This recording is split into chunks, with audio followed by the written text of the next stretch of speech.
well, he's not really my friend, but you know, I like him. Yusha Evans. Yusha Evans has a testimony, and his testimony is titled something like "How the Bible Led Me to Islam," and we're just going to go sort of point by points.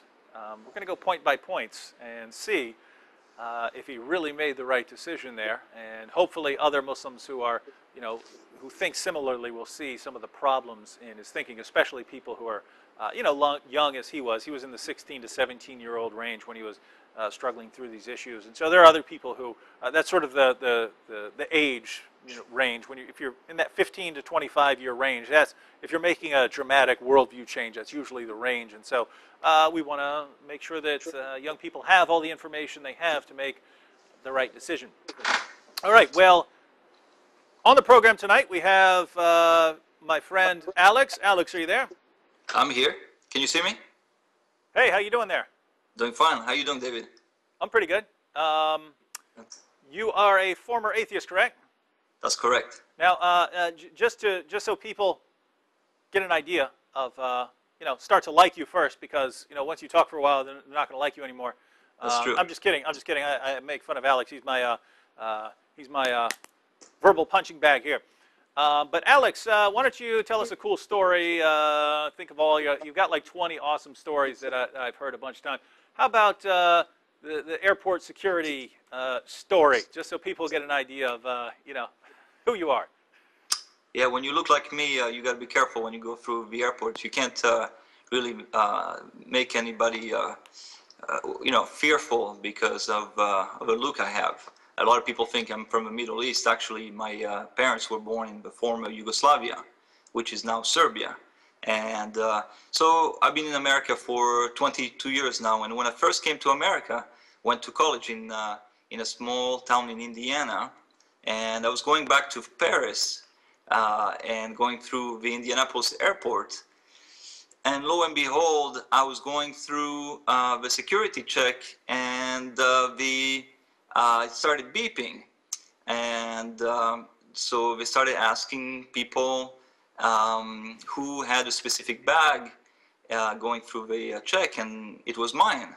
And then they asked me, anything that you have in there that you shouldn't? And I was thinking and couldn't remember anything, and then the light came on and remembered that I had bought a grenade at the Korean War Museum. My dad loved history, so I had bought him a grenade, which was not, of course, you know, a grenade anymore. I mean, it was a used grenade with no bomb in it. So I had purchased it for him. And so I scared the whole Indianapolis airport with my grenade, and thank God it was before September 11th, but they still gave me a very hard time, David, and it was not fun. It was not fun. Yeah, you'd have been in all kinds of trouble just a little later. Yes. But so, Alex, you are the sort of person who will bring a grenade through a security check at an airport. Obviously, you can. You're capable of making some huge mistakes, but you realize when you're wrong, and that's what happened with sort of your entire worldview. So why don't you give us a little background? Sure. Because you say you're an atheist. Now, some people that can mean different things, right? Because it can just mean you know you didn't really care much. It can mean you. You were obsessed with atheism. You know, you're running around like Richard Dawkins. It can mean you just, you know, you don't take religion seriously very much. You just, you know, you don't really care. So what category sort of did you fall into?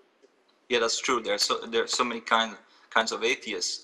Well, I was born. My parents left Yugoslavia, as I mentioned. They grew up under a communist regime, and they left in the 60s. And I was born in '72 in Paris, France. So I grew up in France, which is, my understanding, one of the largest atheist population in the world, France. And so I grew up, and religion was not really very important. And my parents were, they would have said Christians.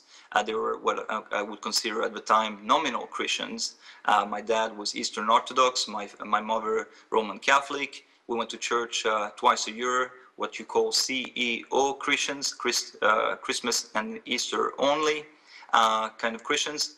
And I grew up, but I was the only one who just had made a decision that believing in a God, in some kind of infinite being or somebody who is there watching you or protecting you was absurd in my idea. So I decided early on, especially after my father had his first heart attack and I was 12 years old, it hurt me so badly that I decided that no, there couldn't be possibly a God who would allow me to suffer because I was such a good guy.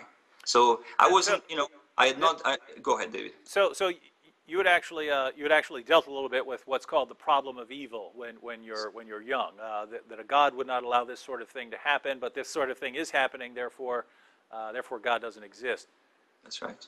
And also, it's interesting that I've seen that from some atheists who are a bit older. Who my grandma died, and that's when I renounced belief in God. And what's always interesting is, you were 12, so I understand that. But some of these guys are 16, 18, 20, 22 years old, and their grandma dies or a parent dies or something like that, and then they, that's when I stopped believing in God.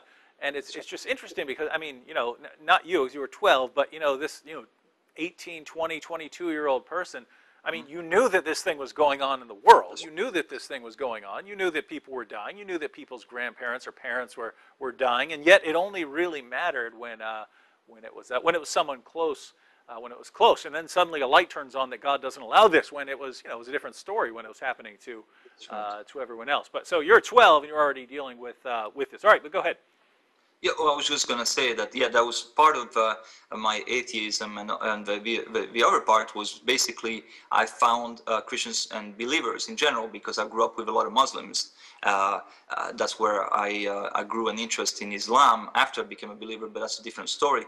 But I just found my friends to be weak, and in the sense that they had to turn over their will and their power to a being that was for me non-existent, and I would test them on so many levels, and to me it appeared that their being was not there for them when they needed it, when they needed him or it, and so for me it was just a weakness and a crutch, and I felt like I was a hard-working person from the earliest stage.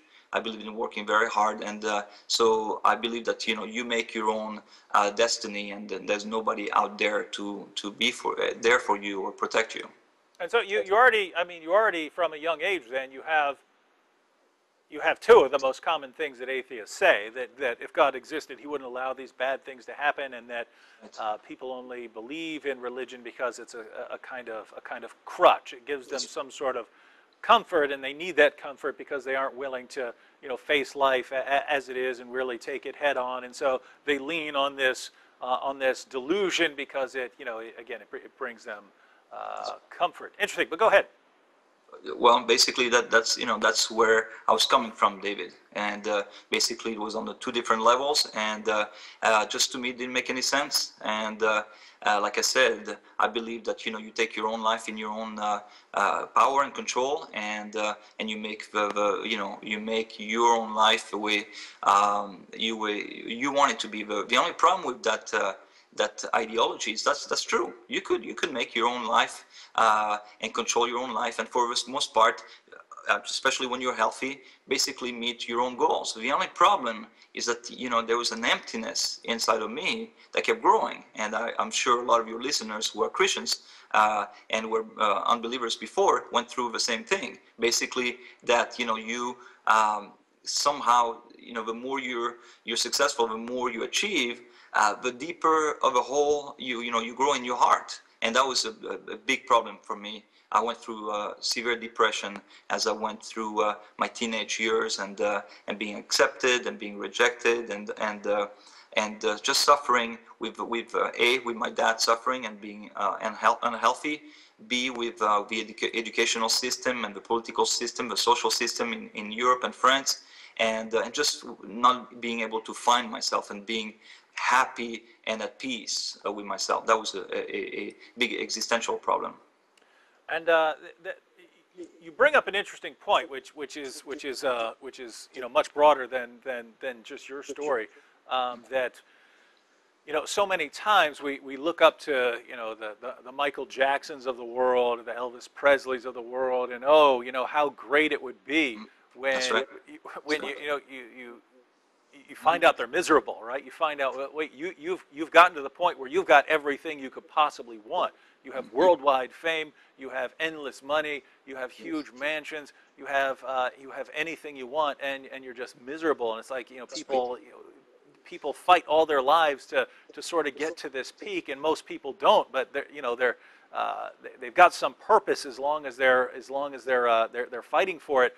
But you know, the higher up you get, you realize that, you know, is this all there is? You know, is this it? What was the point of all this? And it's just a story we hear over and over again about you know, all the people who spend their entire lives trying to reach something, and once they do, are just totally miserable. So you were recognizing this. You were recognizing this earlier on. So this is interesting, because this is a difference between you and you know, our friend Guillaume, who was a former French atheist, and maybe I've got a video of his testimony. Maybe we'll play it later on this program. But Guillaume seemed like he was perfectly happy. He was perfectly happy Right. playing in a rock band, and you know, professional athlete, and you know, he seemed like he wasn't searching for anything deeper. But you were recognizing that there's a problem That's right. in life. All right, so Yeah, something happened at some point, but what happened? well, first of all, I was going to say, you know, when you're good looking like Guillaume, life is a little easier, you know. Yeah, But yeah, when yeah. you, When you're like us, you know, you got that's really right. got to deal with When you look like me or like you, yeah, it's, you know, life is a little tougher. So, yeah, yeah. but anyway, Guillaume is a good friend and he's a great guy. But no, basically, David, what I was going to say is, you know, when you're talking about famous people, it's Boris Becker who said that after he won his dream was to win a Grand Slam. I don't know if you know Boris Becker, the tennis player, but his dream was to win a Grand Slam. He said, if I could just win one Grand Slam. At 17 years of age, he won Wimbledon, and then he was sat in his room, you know, contemplating suicide after he had just won the first Grand Slam and achieved his dreams, because he had realized that once you get to the top, there's not a better view from there. And so just to go along with what you were saying. So then I just grew up in France, David, and I was just very miserable. I failed high school miserably at the age of 20. Normally people finish high school at 18. At 20, I just, you know, I still couldn't finish high school. Now, why is that? You don't have intellectual problems. You're a smart guy. So what's going on?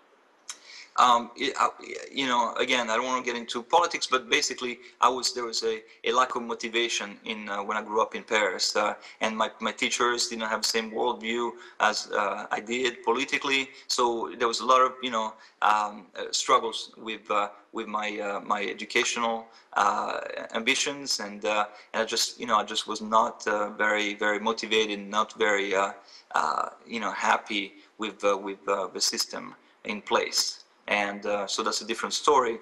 But it was, you know, basically this idea of existentialism that was very much in place in Europe, and then also, you know, the educational system was not for me, David. It just didn't work out for me. You know, a lot of my teachers had favorites, and they would pick their favorites, and it didn't really matter if you studied or not. If you're not one of their favorites, you just, you know, failed. So anyway, so I went through that, and so at one point at the age of 20, I decided, you know, what am I going to do? I mean, I'm really miserable. I'm suicidal at that point, and so I started talking to people about wanting to go to leave France and go somewhere else. And my dad's assistant at work overheard me say that, and she came to me and she said, "So Alex, you want to go to, you know, leave France, go to America or somewhere else? How are you going to get there?" I said, "I really don't know. I don't know anybody there, but I needed to leave." She said, "You know, Alex, there's a lady, an American missionary at our Protestant church in Paris, and she organizes trips for French kids to go to the US." I said, "Well, She said that she's leaving next Tuesday to go to Kentucky. You might want to come on Sunday to our church and talk to her. I said, I'll be there. I'll be there Sunday. So Sunday comes around, and I went met with the lady. I'm not going to use her name. I don't think she would mind. But anyway, spoke to her and begged her to help me out, to find me a family in the U.S. And she told me three things. A, that I was too old. They were organizing trips for 15, 16-year-olds. I was 20 years old, so I was a little too old for it. Secondly, that that they had sent one kid to a family in the U.S. and the kid had stolen money from family. And thirdly, they had sent another kid, and the kid had done some kind of drugs or something. So it reflected badly on the church, so they decided not to do it anymore. So I got on my knees as an atheist and begged her, because of course it was for my own benefit. I didn't believe in God, but it was for my own benefit, so I begged her to help me out, and she did. She felt moved by the Holy Spirit. She told me later, and to help me out, which was quite amazing. And so she found a family for me, and in October 1992, at 20 years of age, I came to America. And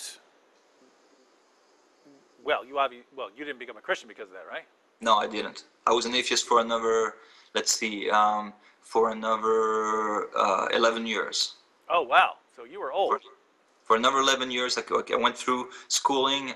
You were not in that narrow range that I mentioned earlier, where people who have these radical shifts in worldview. It's usually when they're late high school or early college years, because before that, when you're 5 and 6 and 7 and 8, you kind of just believe in whatever your parents tell you. You trust them completely, and then when you're an adult, you get more and more set in your ways to where you're not going to change, no matter I can't believe that I've been living my entire life and I was wrong all that time, and so you have a sort of block towards changing. So you're like 31 years old when you make this change? Right, and so when I came to America, I was 20, so went to college for 4 years. After 4 years of college, I mean, it's a long story, but after 4 years of college, found a job and started working for a big company. I'm not going to use the name. And for 11 years, worked for that company. And here in the United States. Here in the United States, yes. And then 10 years into my job, I was doing pretty well for 10 years, and I was married, and then a few things happened. My first wife left me, so that really shook my boat, because again, I thought I was in control of my life. I was successful. I was married. I was going to decide what was going to happen in my life, and I was going to plan everything. I didn't need a God. But then my whole world fell apart. Like I said, my wife left me. B, my work was a little difficult. I just didn't find any desires to work. Somehow my whole motivation was not there. I would go to sleep hoping not to wake up the next morning, and so I went through really even more severe depression about let's see, that's about 13 years ago. 12 years ago, I went through, in 2003, went through severe depression. And so at the peak of the depression in April of 2003, I decided, this is it. Life doesn't make sense. I'm the only good guy in the world. I really believed I was the morally one of the best human beings that had ever lived on the face of the earth. Lots of people do, Alex. Yeah, I'm sure you do. No, but David, I know, and what I tell people is the further away you are from Christ, the more you will see yourself as being a good person. And this idea of a savior that makes no sense to somebody who thinks they're good. Why would somebody die for me? I'm a good person. And so Hitler was probably seeing himself as a good person. And as a matter of fact, using Hitler, if somebody had told me, but Alex, you're a sinner. Some of my Christian friends used to bring that to me and say, you're not perfect. I said, I'm not, but I'm much better than Hitler. What a great person model to compare yourself to. But anyway. Yeah. Now, if you're, as you pointed out, if you're Hitler, I mean, hey, all these weak-minded people, they go about, That's right. not letting society reach its full potential. And Hitler's going out and he's cleaning out the places where you have disabled children staying and stuff like that. Hey, let's get them out of the gene pool. He's taken it. He had portable gas chambers and so on, but he's the one who's really taken this through to its logical conclusion.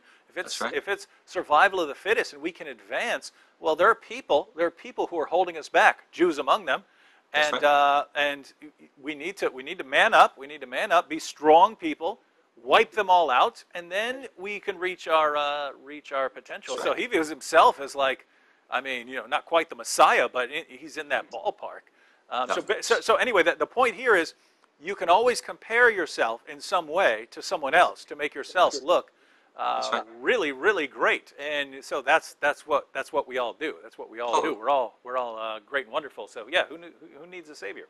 That's right. There's nothing easier than to rationalize your sins. I remember when Madoff was arrested and went to jail, a journalist went to see him, Bernie Madoff, and they asked him. They said, do you have regrets? Do you feel the need to repent? And he said, no. I went back and looked at how much money I made those people and how much money I got them back, and they should be thanking me. So he absolutely was rationalizing, could not even see that he had sinned. Incredible what the human mind and human nature can do to people. But that's what happened, is that I thought of myself as a good, really good person, and the whole world was evil, and I was the victim, and they were the guilty party.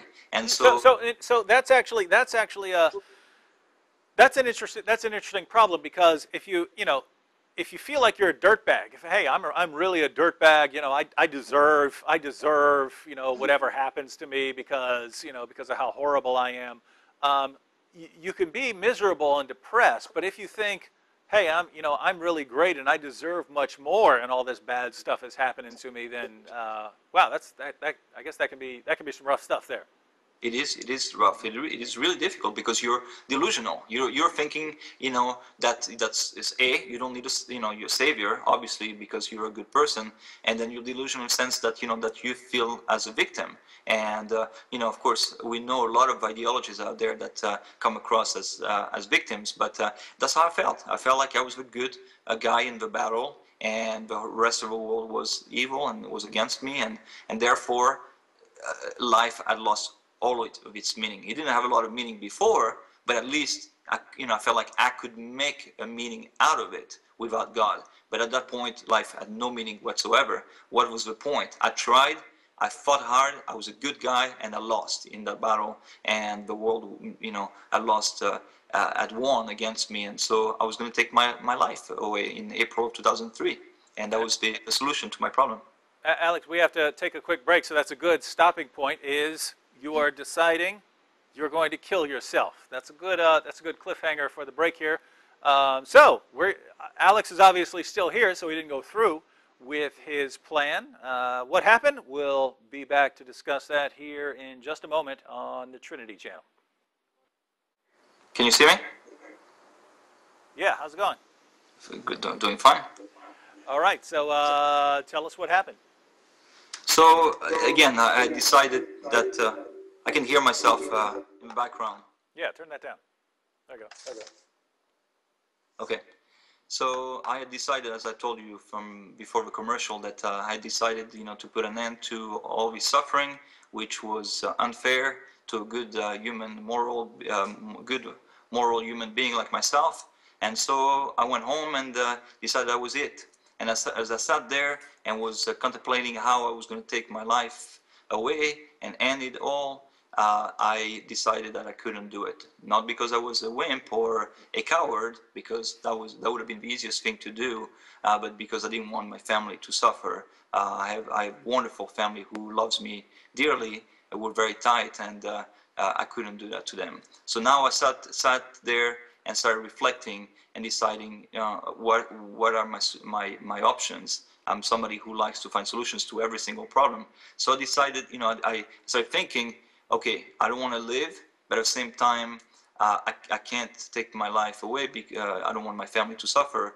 what are my options? And I couldn't think of any, David. I felt like I was in a dead end, and I couldn't find a solution. At that point, I cried out. I cried out so hard out of my soul, and out of anguish, and because of all the incredible suffering and hurt I had within myself. And at that moment, I had what we call a near-death experience, or what you want to call even more precisely, an out-of-body experience. My soul left my body, and I saw myself, and I felt like I was in the hand of Jesus. And he, at a moment, showed me my whole life, and it was a beautiful, like a Hollywood movie, even better than a Hollywood movie. I felt like my whole life, I saw my whole life ahead in front of me, and how God had protected me and walked with me through all the difficult times of my life. Hold on. Near-death experiences and out-of-body experiences, they're normally related to, they're called near-death experiences because you normally, near death, your heart is stopped. Right. Some people, even their brain functions have shut down, and then they are brought out of it, so they don't actually die. They're on the verge of death. Right. They might even be dead in a sense, but then they're revived, clear, like that, and then they come back and they say they had conscious experiences of what was going on, but you weren't going through any of that, right? You weren't. Your heart didn't stop. Nothing like that. No, David, but it was definitely an out-of-body experience. The reason I use near-death experience in my case is because right before I had that experience, I had decided unconsciously, completely, to turn over my soul to the devil. And the reason was because I didn't have any options. I didn't want to kill myself. At the same time, I didn't want to live. I decided unconsciously to not care anymore. What do you mean the devil? You're an atheist. I know. But looking back, after my experience, I realized what had happened. And what had happened is that at that moment, I was, unconsciously, I decided that was it. I was not going to be the good guy anymore. That I was going to, since I was the good guy and the whole world was against me and was evil and was out there to get me, I was going to be one of them. I was going to go on the other side. That's the beginning of the plot of the movie Megamind. I don't know if you've seen it, but okay. That's how he is. Hey, I've decided if I'm gonna be treated like the bad guy, I'm gonna be the baddest guy I can. So. Now, as far as this out-of-body experience, so like what are you? I mean, like what is your body doing when this happens? I'm not in my body, so I don't know what my body is doing. No, I mean, okay, before you have the out-of-body experience, what are you doing? Like I'm just struggling and trying to find a solution. And no. I mean, are you like sitting at a dining room table? I'm sitting. Okay, so you're just sitting there, and then this happens. Yes. Mm-hmm. Okay. Now go ahead. Well, so I'm outside my body, and I see my whole life and how God walked with me. Now, I didn't see Jesus. Now, if you want me to talk, I don't know if we have time, if you want me to talk about my dad's near-death experience, which was 7 years before mine, and I didn't believe it, but my dad had the near-death experience. He saw Jesus. I didn't see Jesus. I felt Jesus. I felt like I was in the palm of his hand. Well, hang on. Now you've intrigued everyone. So your dad had a near-death experience when he was actually near death. Absolutely. He was on his deathbed, maybe 6-7 weeks before he died, and he had a heart surgery in France. Do you want me to get into it, David? Yeah, because you've mentioned that your family was sort of nominal Christian. Yes. So your father, what's the problem? So the problem is, I told you, one part of my suffering when I was a teenager was that my dad had heart problems. He had his first heart attack when I was around 12 years old. I don't exactly remember the age. I might have been 13. It doesn't really matter. But from then on, I was just really hurt, and I felt like my dad could die. And every time I would sleep, and I could hear him on next door coughing. I was like, oh man, he's coughing. He may have a heart attack and die tonight. And it was just very hard for me because I love my parents. And of course, if there's no God and you lose your parents, you lost everything. You got nothing. You're never going to see them again. So my dad, at one point when I was 20, I was 24. he had such a bad heart. We tried to convince him to go see doctors and have a surgery. He didn't want to. I mean, he was a tough guy from Montenegro.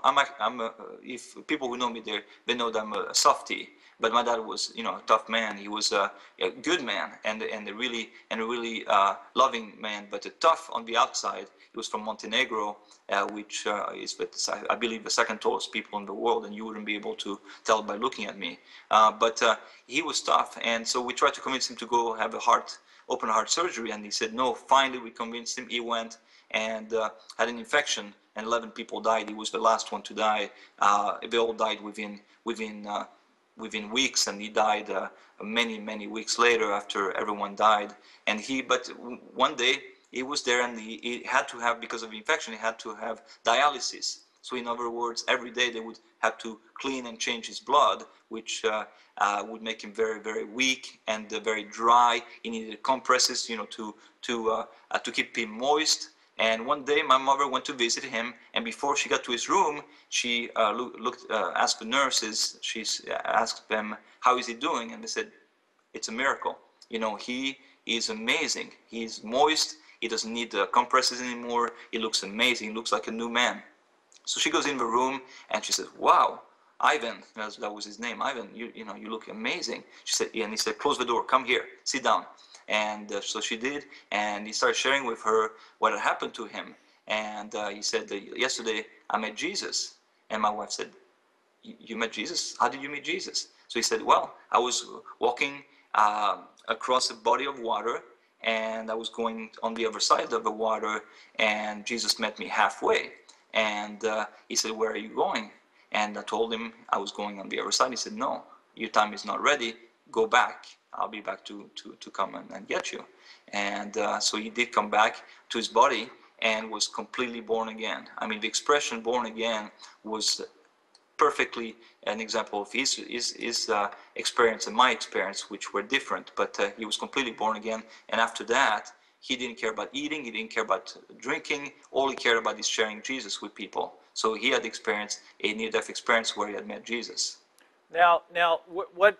Because this is several years before you had any kind of change. So what did you think of this at the time?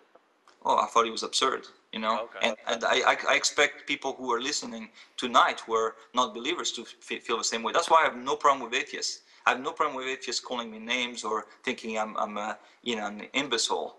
Because no, I call you names all the time, and you're fine with yes. it. So I don't know why you'd worry about it if an atheist is That's saying. true. That's true. If I can take it from you, I can take it from anyone. Men from West Virginia. So, and with your kind of testimony. So, but I really don't mind with people thinking that that I'm a fool or that all that, because that's how I felt about my dad. I told my mom, it was just, maybe the drugs, he had too many drugs, maybe he was, delusional, and, not knowing that 7 years later, I would have my own, out-of-body experience. And so it was really powerful. But yeah, I didn't believe my dad, and, and thank God I didn't call him. I was in the US, I was in America, and my dad was in France. Thank God I never insulted him after the experience on the phone. Thank God I didn't do that. I respected him, even though I kept telling my mom and all my friends that it was the most ridiculous thing ever. Mm-hmm. So this brings us back to your experience. Mm-hmm. You have, I can't call it near death, so some kind of out of body Sure. experience. And what happened? You became a Christian? So Okay. So let me just mention, when I mention near-death experience from my own experience, what I mean to say, and I know it's again, theologically speaking, a lot of people would have more questions about it, but what I call, in my case, a near spiritual death experience, because I was going to turn my soul over to the devil. And so what I call for myself, for my dad, is a near-death experience. For me, a near spiritual death experience. So, but anyway, out-of-body experience, I come back to my body and I'm born again. I'm absolutely 100% a new man, new heart. My heart was completely transformed. I was at peace for the first time in my life. I was full of love. I felt like my heart was going to explode. I had to unbutton my shirt. I felt like so much love, and I started crying and crying. And then what happened is that I wanted to share with people what had happened to me. So the first person I could think of was my Palestinian friend, a Muslim friend of mine. So I called him. I said, could I come and see you? I said, absolutely. So I went to see him and started sharing with him what had happened. And he said, Alex, I tell you what, everything that happened to you, you will find in the Quran, if you would just read the Quran. And I said, really? Wow, very interesting. I will do that. That's very interesting to me too, because I don't know what he's talking about as far as the Quran. Well, Yeah. Go ahead.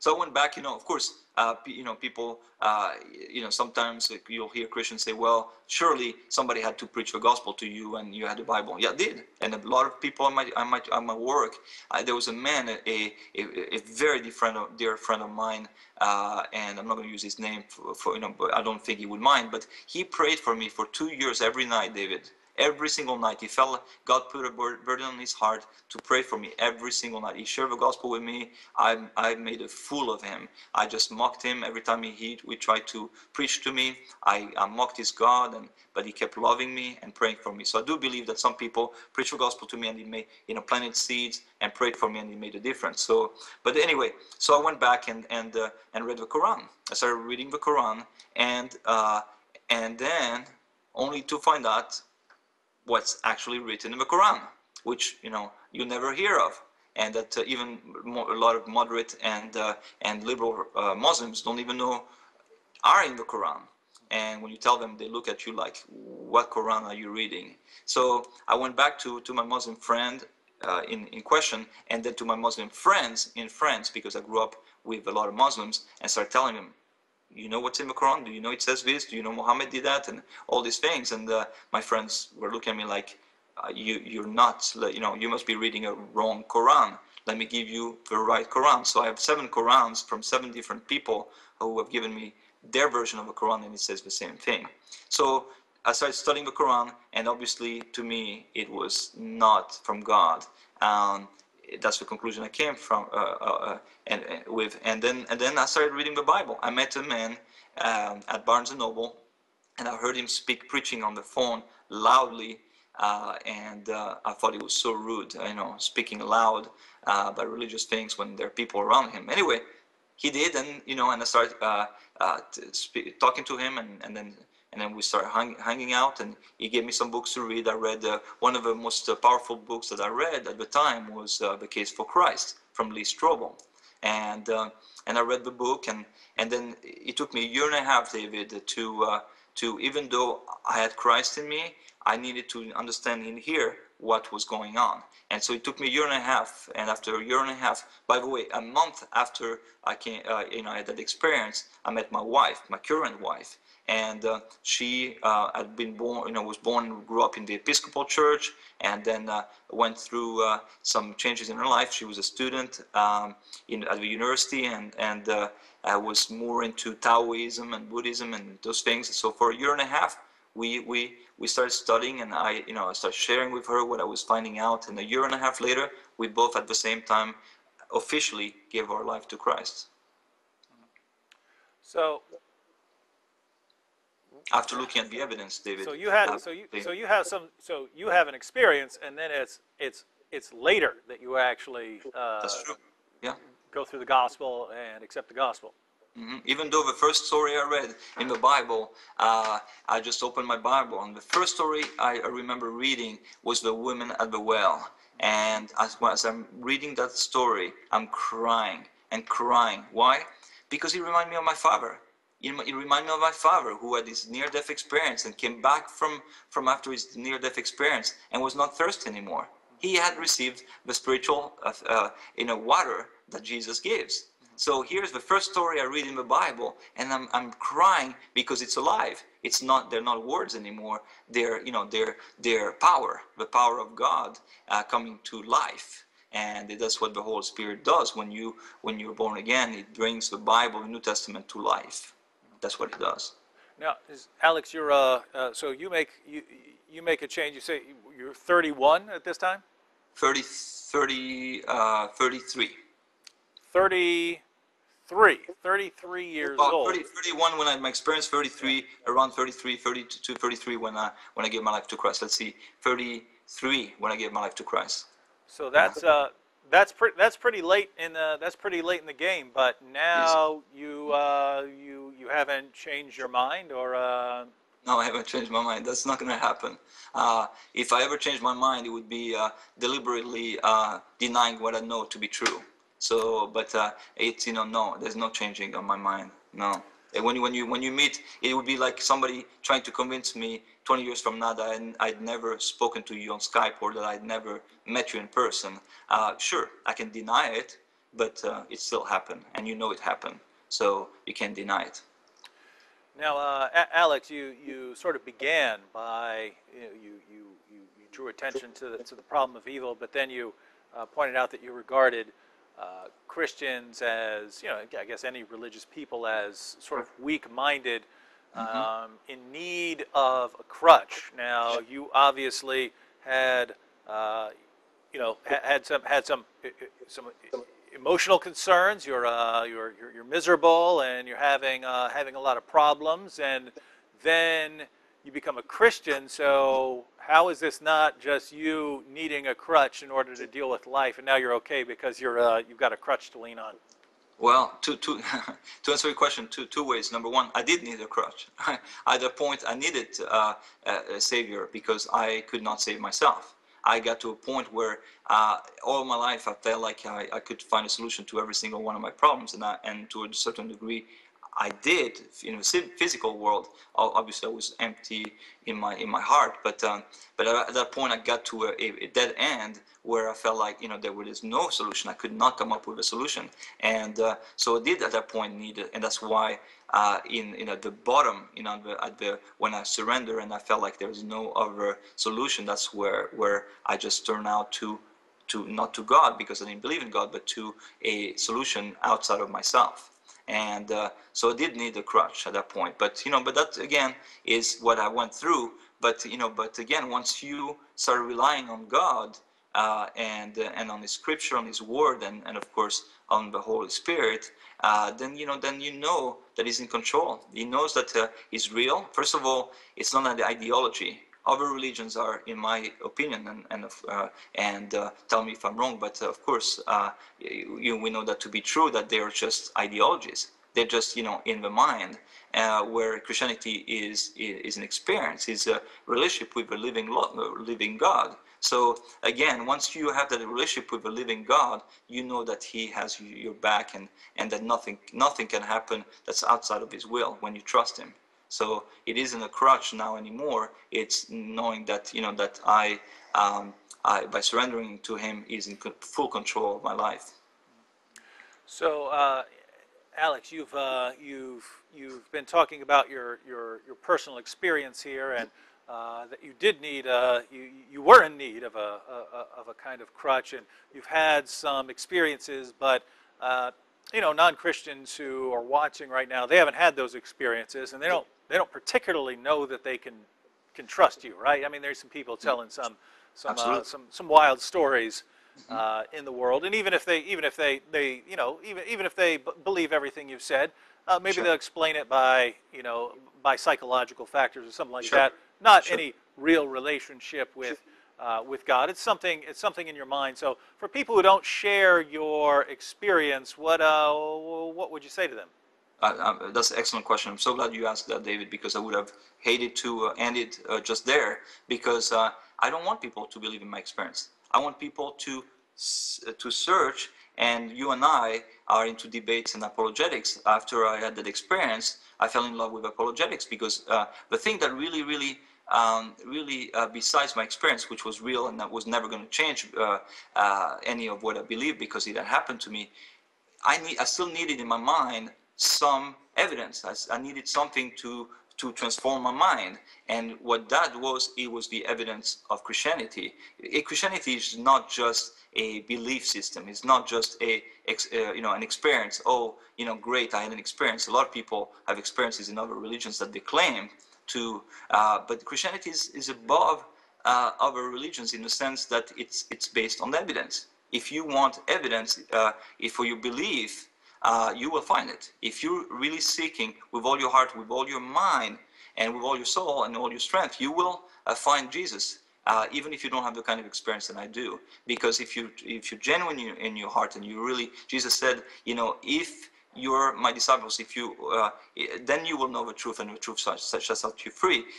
In other words, seeking the truth is not just an experience; it can be an intellectual endeavor, and that's what I encourage people, whether they're agnostic, Muslims or atheists, it doesn't really matter, Buddhists, anything, to look at the evidence, look at the claims of Jesus.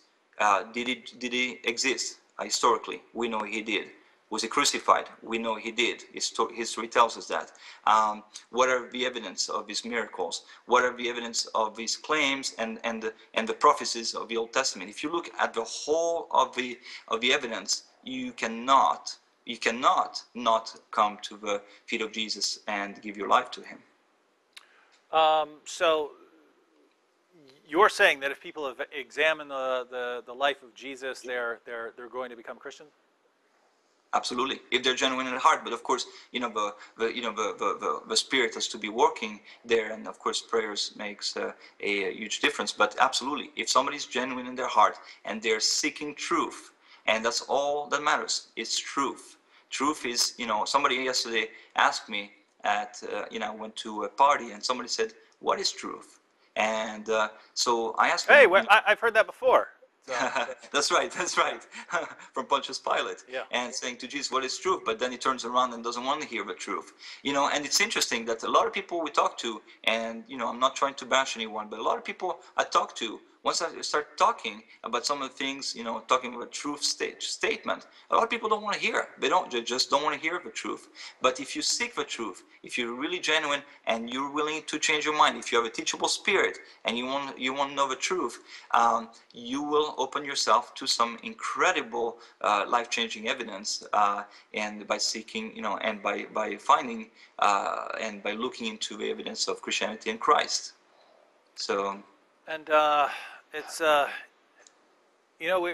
kind of in a different world than past generations. In past generations, you had sort of the Christendom. You had the Christian world, and so that was the only worldview that you'd really be familiar with. It's everyone you knew was a Christian, whereas now we're familiar with so much. We look around at the world, and Christianity is just one. It's one worldview among so many others. Who you believe that yours is true, but so does the Muslim, so does the Buddhist, so does the Hindu, and some of them are even open to other systems being true along with theirs. And then the atheists are saying they're right, and everyone's saying that they're right. So Alex, we know that you've had your experience, but Muslims have had their experience.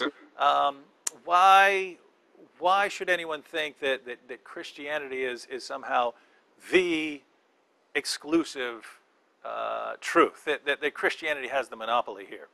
Right. Well, first of all, Muslims supposedly believe in Jesus, right? They say that Jesus, he was a great prophet. Well, what do we go by? What do we have of Jesus? If you're Muslim, what are you going to go by? Are you going to go by what Jesus said in the Bible?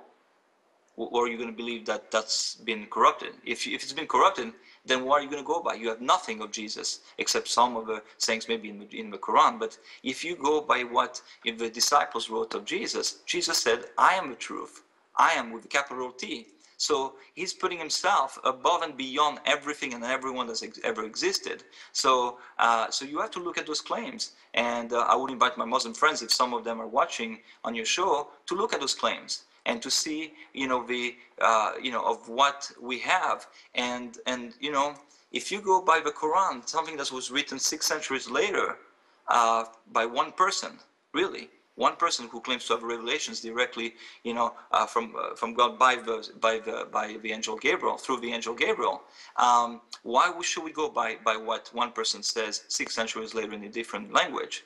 When we have the sayings of a multitude of people and that have been transformed and continue to be transformed, but who wrote the New Testament. The Quran says that no one can change the words of God. So if that's true, then what we have, the Bible, the Old Testament, New Testament, cannot be changed, because if those words can be changed, it can be corrupted, then David, you know very well that then why should we trust the Quran not to be corrupted? And we have good evidence that it has been corrupted. So again, I would encourage my Muslim friends and atheists and agnostics just to look at the evidence. And a lot of people have looked at the evidence, such as Simon Greenleaf, who wrote some of the law system we have, and he was, some of his, he was challenged by one of his students to look at the evidence, and by using his own way of coming to the evidence as a lawyer and a professor at Harvard, and he looked at the evidence and said that without a doubt, Jesus was who he claimed to be by looking at the evidence. So it sounded like what you're getting at. You focused mostly on Islam there, but it's important to keep in mind that there are a limited number of alternatives here, and we've dealt with sort of the main alternatives to Christianity today. You have Islam, that's the second largest religion in the world, and here in the West, for most people, the alternatives are theism or atheism. Right. On an earlier show this evening, Paul and I discussed sort of the unlivable incoherence of atheism and the moral problem that it leaves you with, that you have no ground for affirming that anything is really right or wrong. If you don't think we did, go back and watch the program. And so you have to affirm that there is no real objective right or wrong, but that's just unlivable. You cannot live that way. You can say it, but you cannot live that out. So that just turns out to be incoherent. And as you pointed out, Islam ends up being incoherent because Islam affirms the authority of Jesus and confirms the scriptures of the Christians, but the Jesus of the Bible that the Quran affirms claims to be the way, the truth, and the life, which is far more than he is in Islam. And so it seems that asking why is Christianity different, why should people think that it's the truth? Well, it comes down to Jesus. Jesus is different, right? He's making claims that no one else can make without being regarded as insane, and yet he's clearly not insane. And he has power, he has spiritual power to back it up, and he ultimately rises from the dead, confirming his message. And so Christianity outstrips everything else in every way. And so those of you who are seeking, if you're really thinking, but there are so many alternatives, well, if you got Christianity saying, look, here's how you can know it's true, there are only a few worldviews that say this is how you can know that this is true. So you might want to start with the ones that claim, here's how you can know that they're true. All right, we have to take our final commercial break. We'll be back here in just a moment on the Trinity Channel. Welcome back to the Trinity Channel. If you're just tuning in, we've been having a discussion with my friend Alex, who was a French atheist and is now a Christian, and we talked about his experience along the way. Wanted to, since we still have half an hour left, wanted to play an interview I did with another former French atheist named Guillaume. Well, because I'd love for everyone to see it. I've already recorded it. We have a caller. All right, let's take the caller real quick, and if we have time, we'll play Guillaume's testimony, because it'll tie in nicely with. There are many differences between Guillaume's testimony and Alex's testimony, and many similarities as well. So it'll be good to sort of see them together. But who do we have on the line? Hello. Hello. Yeah, is this Brother Dave? Yeah. Hey, Dave. This is such an honor for me to be able to talk to you. I mean, I love your shows. You and Brother Sam and everybody. and I pray for you guys every night.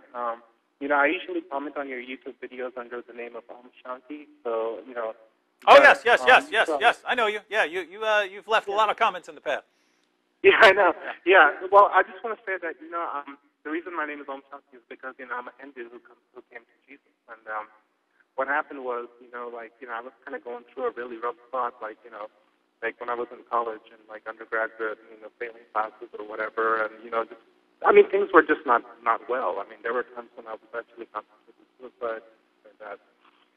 And honestly, man, I mean, let me tell you that, you know, I mean, I just knew that, I mean, I tried to find comfort in my Hindu scriptures, like in the Bhagavad Gita, and, you know, reading through what Krishna said, you know, to his disciples and trying to use that in my life. But it just wasn't really, you know, hitting it with me. I mean, it just wasn't, I wasn't really feeling anything with that, you know. But then, you know, I don't know, it's a Newman Center, like a Catholic ministry next to my campus, and like, so one day I just walked over there, and I just had this, I just wondered, like, you know, I've heard of Jesus. Can he help me? And so, like, I went and talked to the pastor. He gave me a Bible. I started reading through the scriptures, and, man, it just felt like it was talking to me in no other way that any kind of scripture ever talked to me.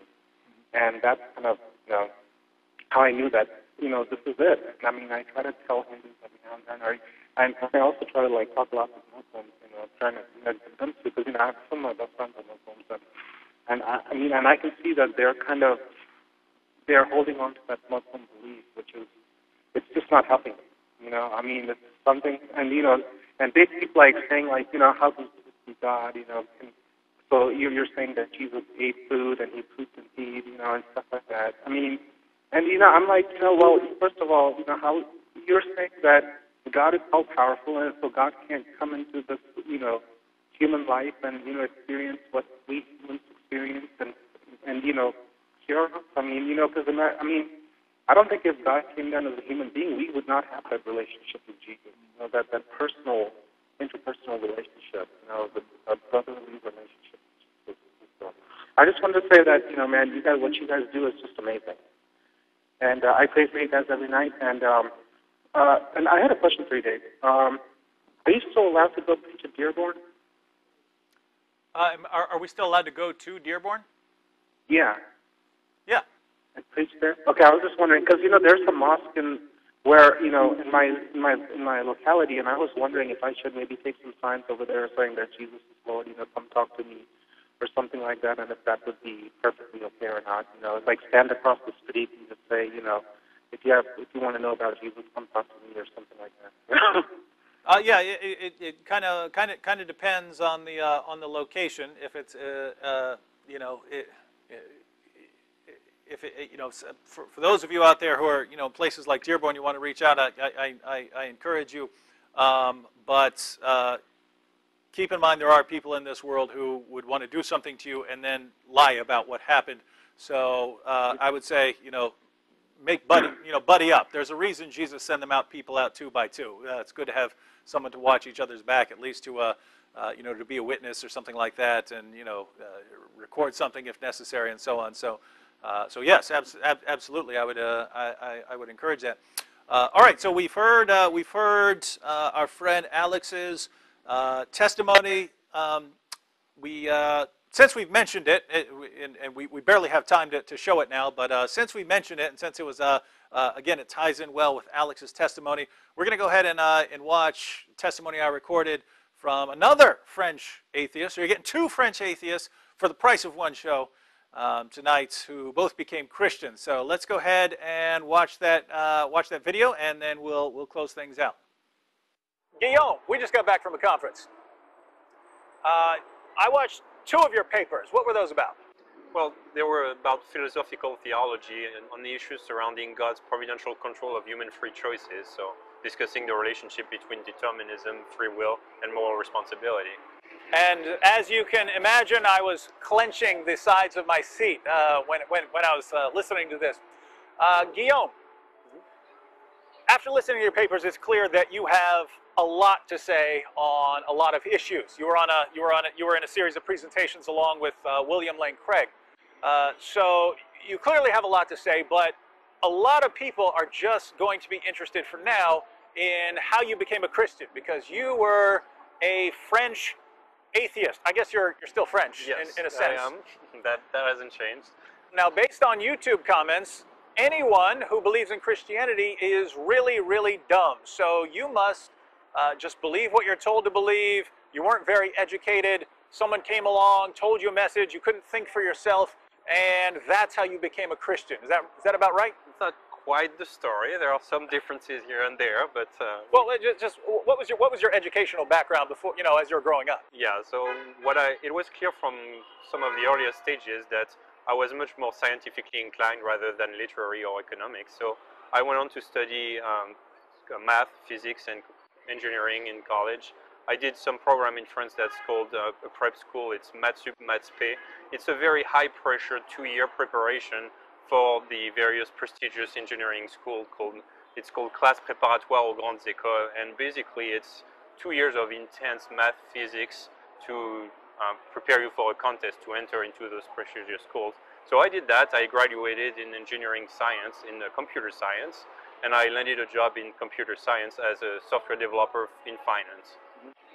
And apart from education, what was going on during this time? Well, at that time I was still an atheist, and I was essentially trying to pursue my own happiness on all fronts. So I was pursuing this to obtain at least a stable position and a job.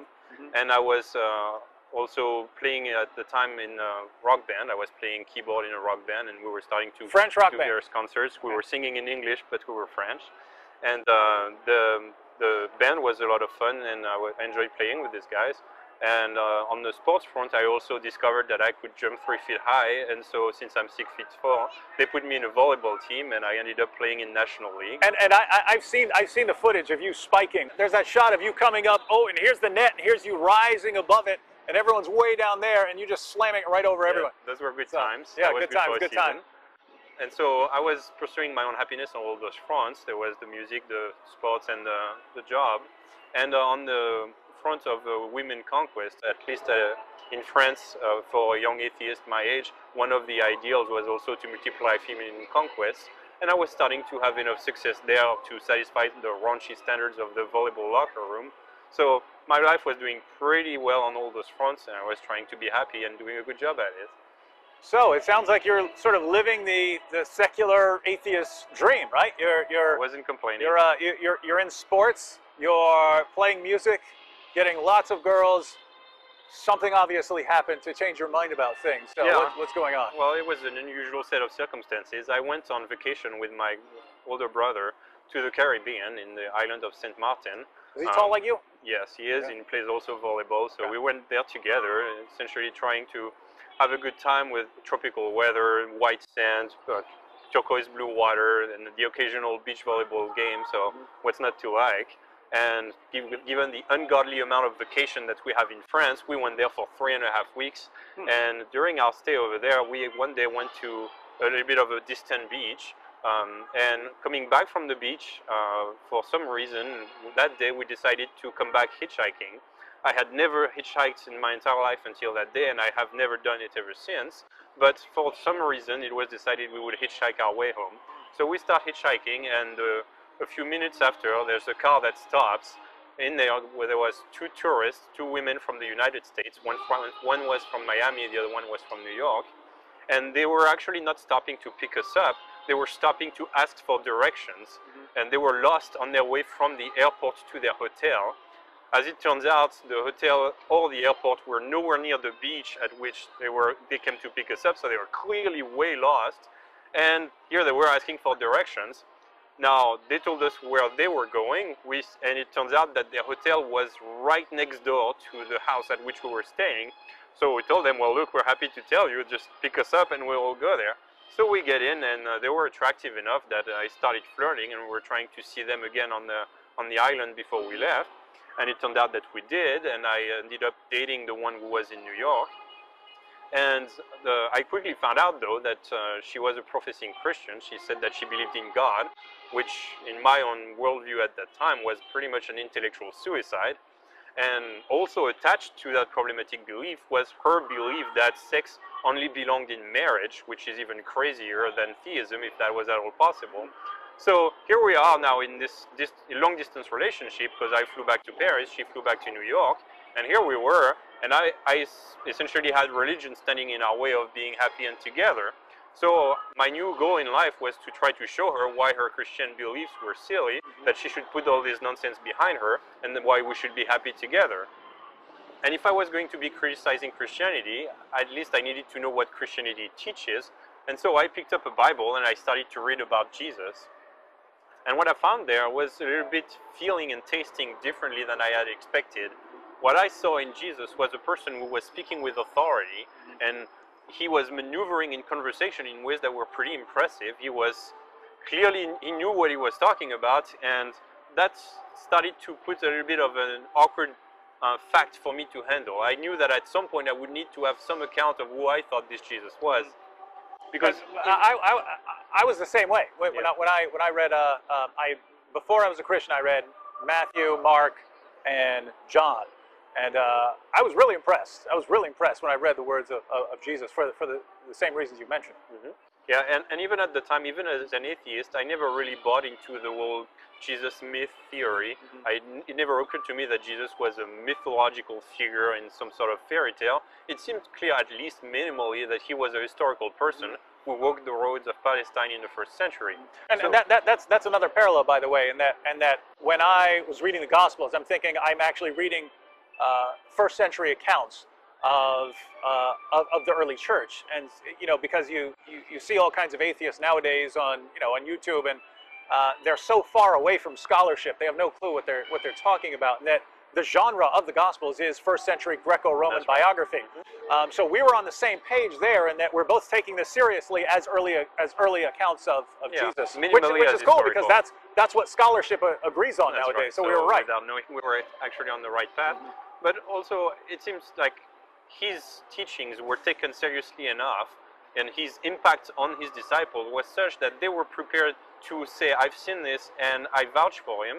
And also they were then testifying that they had seen him risen from the dead after his crucifixion, and they were ready to go to their graves for the truth of that belief.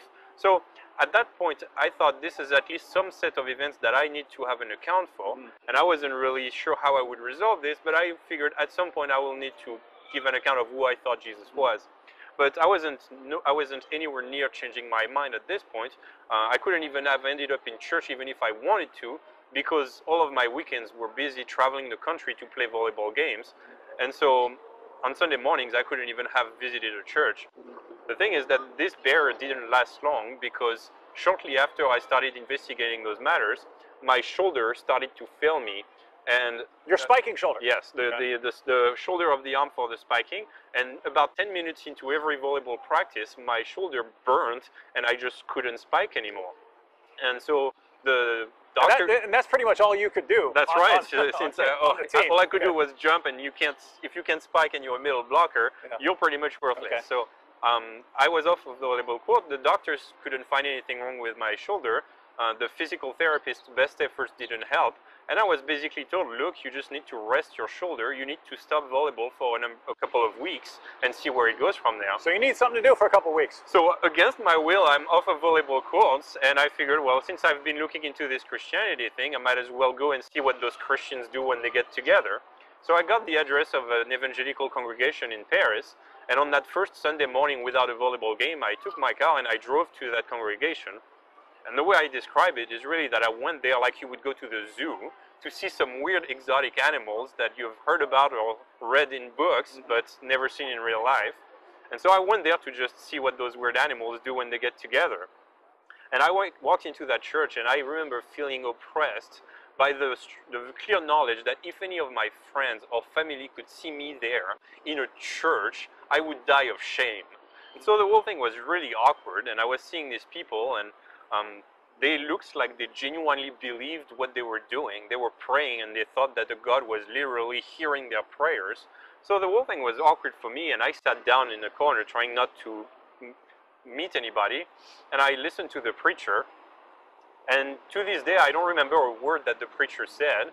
I figured I've seen enough, so I jumped to my feet, and I walked to the back of the church trying to escape and being careful not to make eye contact so I wouldn't have to introduce myself to any of those weirdos.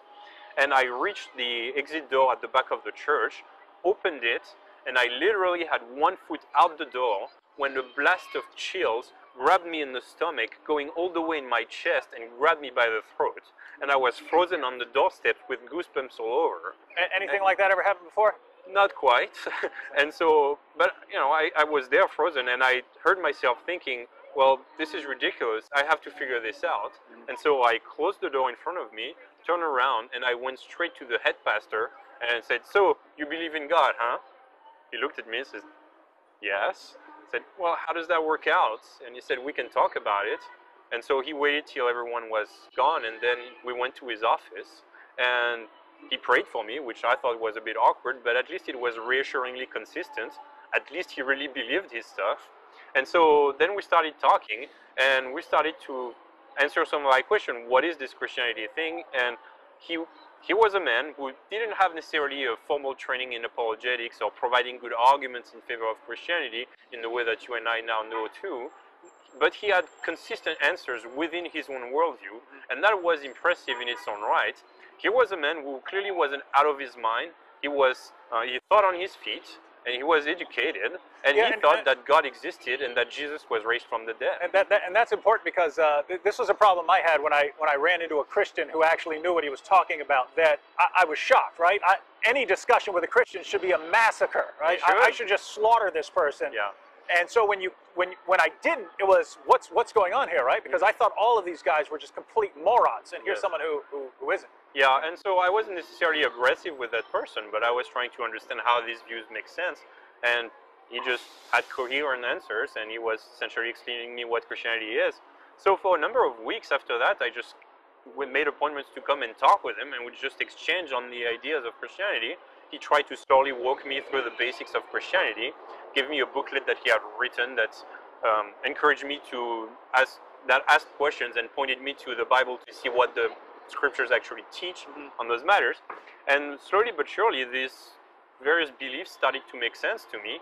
A lot of Christianity started to have coherent sense, but there's one that just didn't register. I couldn't understand at all. And I still have my written notes at home that's written in French about all of my studying on those matters. Every other page I've written this question that didn't make sense. Why did Jesus have to die?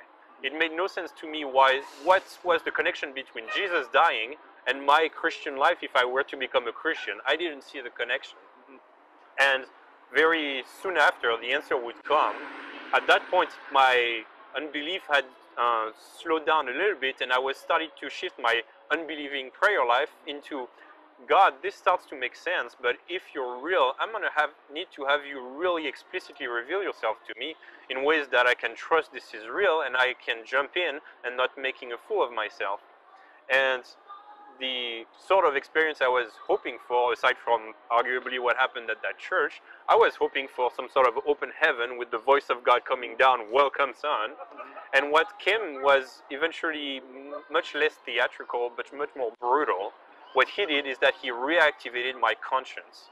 And that was not a pleasant experience. At the exact same time I had started to investigate Christianity, I had come to commit some really sinister misdeed, which I will spare you the sordid details, but even by my own low atheistic standards of morality at the time, were pretty extreme and clearly wrong. And yet I knew I had done those things, and I had suppressed it, and I had piled up all sorts of lies above it so as to not have to face the consequences, and I really had suppressed it, pretending like this never happened. And what happened at that point is that God just took all of this and shoved it in my face, and I was struck with guilt, intense guilt like I had never felt before, a physical pain out of the guilt. And in that place of being struck with a physical pain out of guilt, there the gospel clicked. This Christian gospel that I had been reading about previously finally made sense. That's why Jesus had to die. Me, that is, that he who knew no sin became sin on my behalf. He died on the cross to pay the penalty for the sin that I deserved.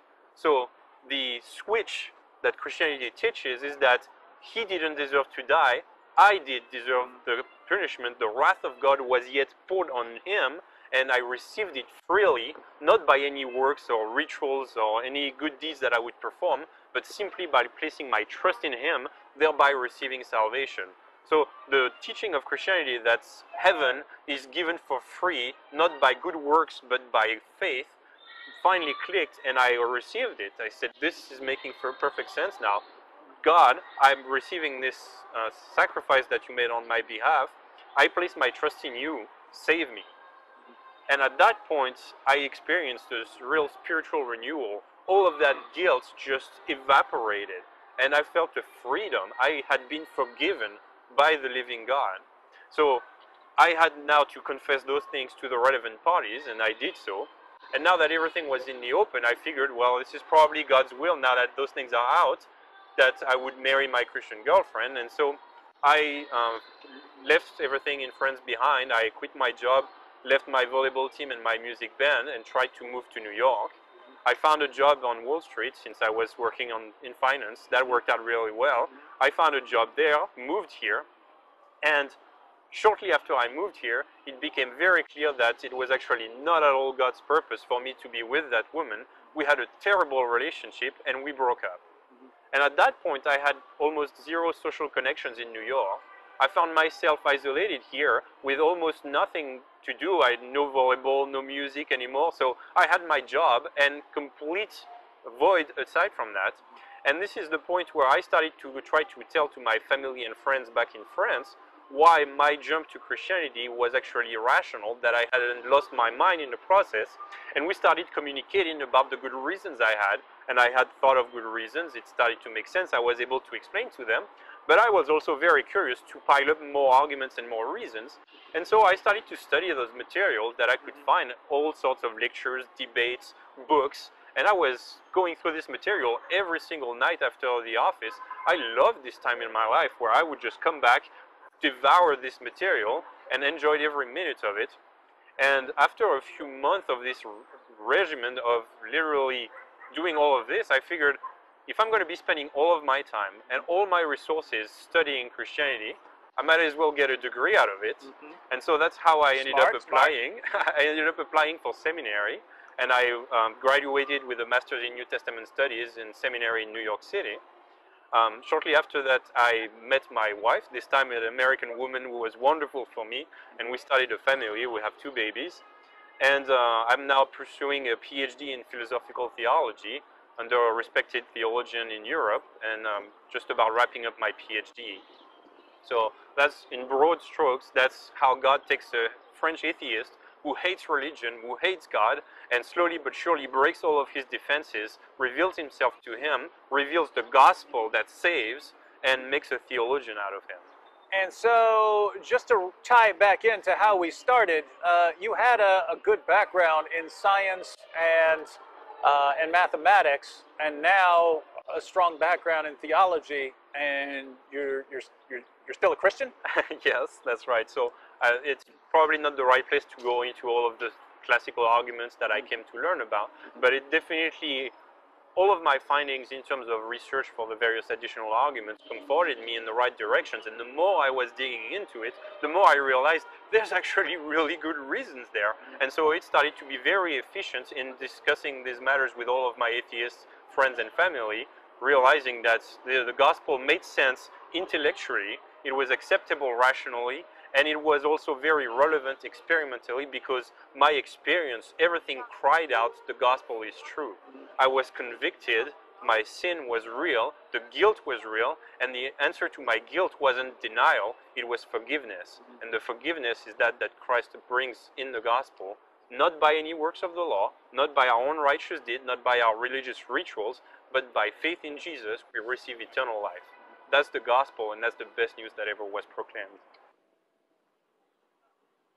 I wanted to go back to something that Alex said earlier. He said that someone from his work was praying for him. Someone from his work was praying for him, and it reminded me of after I became a Christian. So I lived in, and again, watch my testimony if you haven't seen it.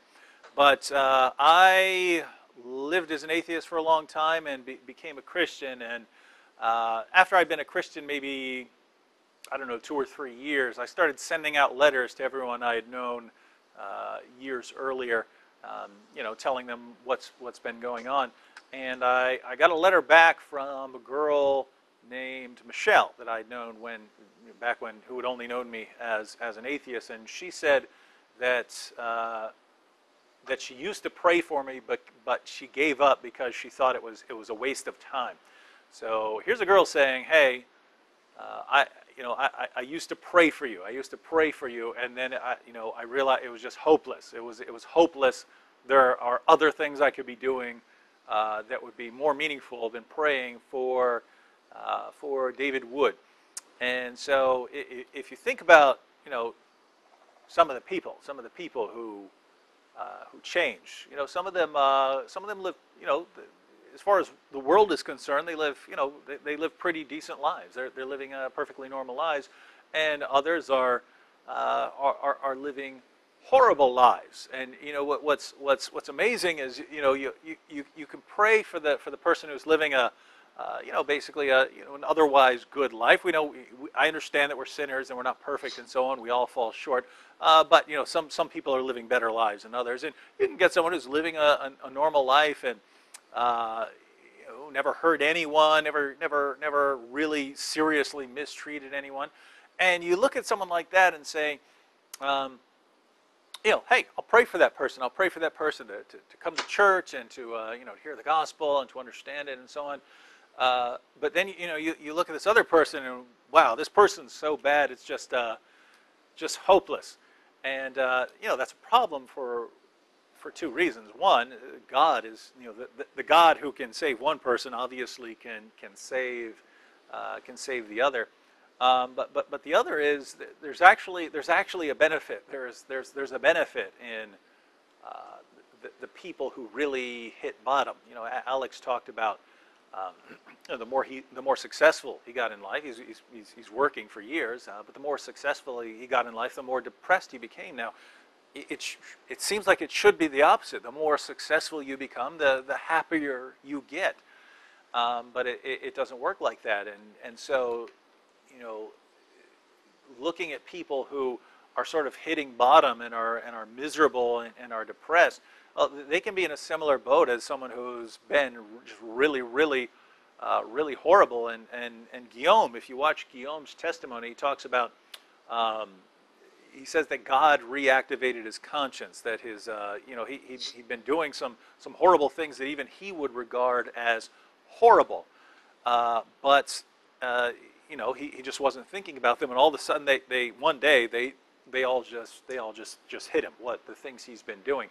And so, you know, it's after that situation that he realizes he is in need of a savior. You have Alex, and you know, he gets more and more successful and just more progressively more miserable until he wants to kill himself, and then has a pretty wild experience. Me, I was sitting in a jail cell with nothing to look forward to in life, and no reason to care that I had nothing to look forward to in life. It was all pointless. It was all meaningless.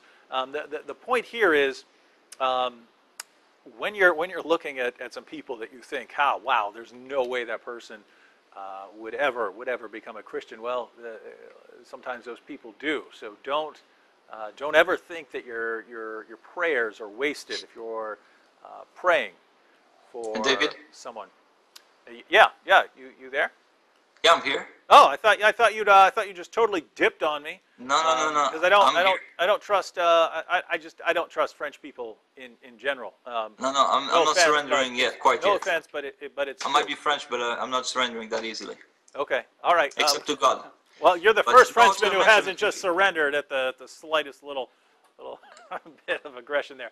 But go ahead, jump in with. No, I was going to any say, thoughts David, you bring a great point. Of course, the power of prayer is amazing. And I was going to just mention, how do you think Christians who were praying for Saul were feeling?